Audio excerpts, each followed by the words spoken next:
दोस्तों अक्सर हम सोचते हैं कि ताकत के लिए काजू बादाम खाने चाहिए, चिकन मटन होना चाहिए, बड़े बड़े गीजा होनी चाहिए, तब जाकर ताकत आती है या जिस्म मजबूत बनता है। लेकिन आज हम आपको हजरत अली रजी अल्लाह ताला अन्हु की ताकत के बारे में एक ऐसा वाकया बताने वाले हैं जिनके घर में अक्सर फौंके होते थे, जो 3-3 दिन लगातार रोजे रखते थे और फिर पानी पीकर इफ्तार किया करते थे। मगर फिर भी इनकी ताकत के बारे में जानकर आप सब लोग हैरान हो जाओगे, इसलिए आप इस वीडियो को आखिर तक जरूर देखें और मेहरबानी करके शेयर भी कर दें ताकि और भी लोगों तक ये वीडियो पहुंच जाए।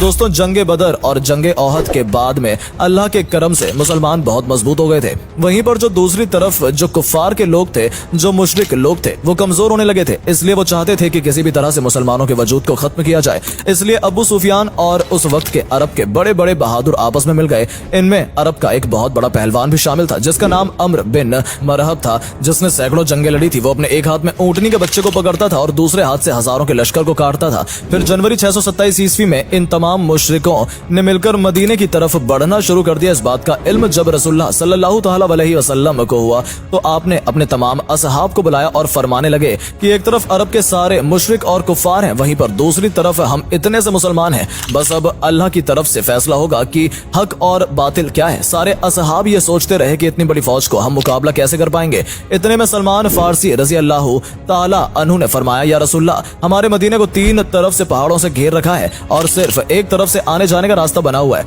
अगर हम उस रास्ते पर एक बड़ा सा गड्ढा खोद देते हैं तो फिर कोई कुफ्फार खुले तौर पर मदीना पर हमला नहीं कर सकेंगे। इस बात को सबने बेहतर समझा और फिर सब लोग गड्ढा खोदने में लग गए। फिर 6 दिनों तक तमाम मुसलमान लगातार गड्ढा खोदते रहे। बिलाखिर मदीना की हिफाजत के लिए 5.5 किलोमीटर लंबी, 4.5 मीटर गहरी और 9 मीटर चौड़ी एक गड्ढा खोदी गई। और फिर जैसे अबू सुफियान, अम्र बिन मरहब और अरब के बड़े बड़े बहादुर मदीने के करीब आए तो उन्होंने देखा कि मदीने के बाहर एक बहुत बड़ा गड्ढा खुदा हुआ है। ये देखकर वो हैरान हुए और सोचने लगे कि इन लोगों ने आखिर इतना बड़ा गड्ढा खोदा कैसे है और अब हम मदीने पर हमला कैसे करेंगे। उसके बाद 6 हफ्तों तक मदीने से बाहर बैठे रहे। फिर अम्र बिन मरहम ने कहा कि ये तो मेरी तौहीन है। इतना कहते हुए उसने अपने घोड़ों को उस गड्ढे में उतार दिया और जैसे जैसे करके उसने गड्ढे को पार किया और मदीने में पहुंच गया। फिर चीख चीख कर कहने लगा, ऐ मुसलमानों, झूठे खुदा के दावे करने वालों, अगर हिम्मत है तो आकर मुझसे लड़ो या फिर मेरे हाथों मारे जाओ। ये सुनकर सारे मुसलमानों ने अपनी नजरें झुका ली और खामोश हो गए। इतने में हजरत अली रजी अल्लाह ताला खड़े हुए और कहने लगे, या रसूलल्लाह, आप मुझे इजाजत दीजिए, मैं जाऊंगा। तो आपने फरमाया, ए अली, बैठ जाओ।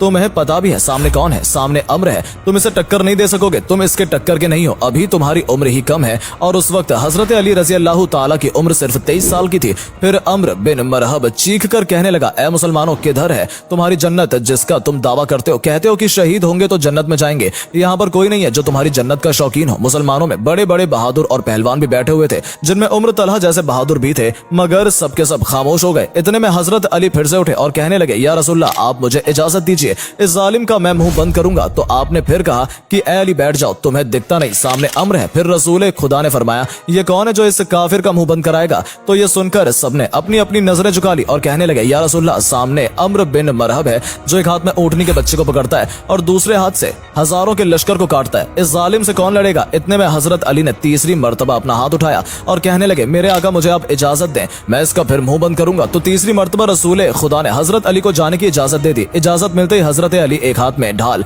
और एक हाथ में तलवार लेकर अम्र बिन मरहब के सामने पहुंच गए। अम्र बिन मरहब का पूरा जिस्म लोहे से ढका हुआ होता है, यानी उसके कपड़े पूरे लोहे से बने हुए होते थे, यहाँ तक कि उसकी टोपी भी लोहे की होती थी। मरहब अपने सामने हजरत अली को देखकर कहने लगा कि तुम कौन हो और यहाँ पर क्यों मरने आए हो? तो ये सुनकर हजरत अली रजी अल्लाह ताला अन्हु ने कहा, मैं हैदर कर्रार हूँ, मेरी माँ ने मेरा नाम हैदर रखा है। दोस्तों, हैदर कहा जाता है एक माहिर शेर को और कर्रार कहा जाता है पलट पलट कर हमला करने वाले को, इसलिए आपका लक़ब हैदर कर्रार था, यानी पलट पलट कर वार करने वाला शेर। अम्र बिन मरहब फिर से कहने लगा, जैसे तू आया है वैसे ही वापस चला जा, मैं बच्चे को मारना नहीं चाहता। हजरत अली ने फरमाया, मगर मैं तो तुझे मारना चाहता हूँ। तो ये सुनकर उसको गुस्सा चढ़ गया और उसने आगे बढ़कर वार कर दिया। हजरत अली ने उसके वार को अपनी ढाल पर रोका, फिर उसने आप पर 3 वार किए। आपने उसके तीनों ही वारों को रोक लिया। फिर उसने हजरत अली पर एक जोरदार वार किया जिससे आपकी ढाल के 2 टुकड़े हो गए और उसकी तलवार जाकर आपके कंधे पर लग गई, यानी कि आपका कंधा जख्मी हो गया। अब हजरत अली हैदर कर्रार बने, यानी कि पलट पलट कर हमला करने वाले बने। आपने पलटकर अम्र बिन मरहब पर एक ऐसा वार किया जिसने मरहब की ढाल को तोड़ दिया। फिर आपकी तलवार जाकर सीधे मरहब के कंधे पर लगी।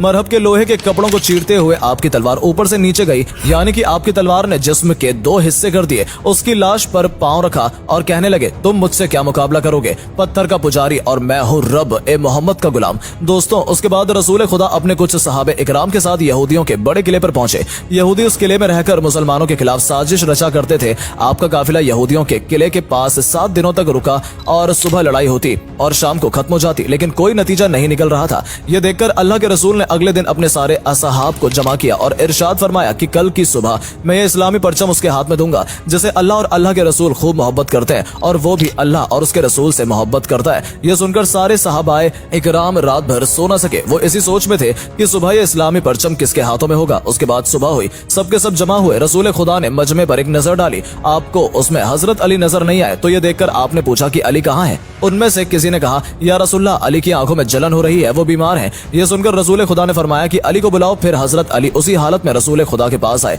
उस वक्त आपको तेज बुखार था। ये देखकर अल्लाह के नबी ने अपना लुआब मुबारक हजरत अली की आंखों पर लगाया और फिर इस्लामी झंडा हजरत अली के हाथों में थमा दिया और फरमाने लगे, ए अली जाओ, अल्लाह और उसके रसूल तुम्हारे हाथ फतेह रखें। दोस्तों, उसके बाद हजरत अली उसी हालत में इस्लामी झंडा लेकर यहूदियों के किले की तरफ चल देते हैं। सहाबा इकराम जब हजरत अली को देखते हैं तो उनमें भी जोश भर आता है। हजरत अली जैसे ही यहूदियों के किले के पास पहुंचे तो उन्होंने देखा कि उस किले का जो मेन दरवाजा है वो बहुत बड़ा है, वो बंद है, जिसको 70 लोग मिलकर बंद किया करते थे। हजरत अली रजी अल्लाह ताला अन्हु के फिर एक हाथ से तलवार चलाना शुरू कर दिया और एक हाथ से उस दरवाजे को हिलाया और उखाड़ दिया और सहाबाए इकराम से कहने लगे कि आप सब किले के अंदर दाखिल हो जाओ। फिर हजरत अली एक हाथ से उस वक्त तक दरवाजे को उठाए रखा जब तक कि तकरीबन 600 सहाबाए इकराम किले के अंदर दाखिल नहीं हुए। फिर जब सारे सहाबाए इकराम किले के अंदर दाखिल हो गए तो फिर हजरत अली ने उस दरवाजे को इतनी जोर से दूर फेंका कि कई गज दूर जाकर गिरा। तो दोस्तों, जिसकी ताकत 70 लोगों के बराबर थी वो हजरत मौला अली रजी अल्लाह ताला अन्हु थे। इसलिए तो हम अपने मुसलमान भाइयों बहनों को ये सिखाते हैं कि कभी कोई वजन चीज ना उठे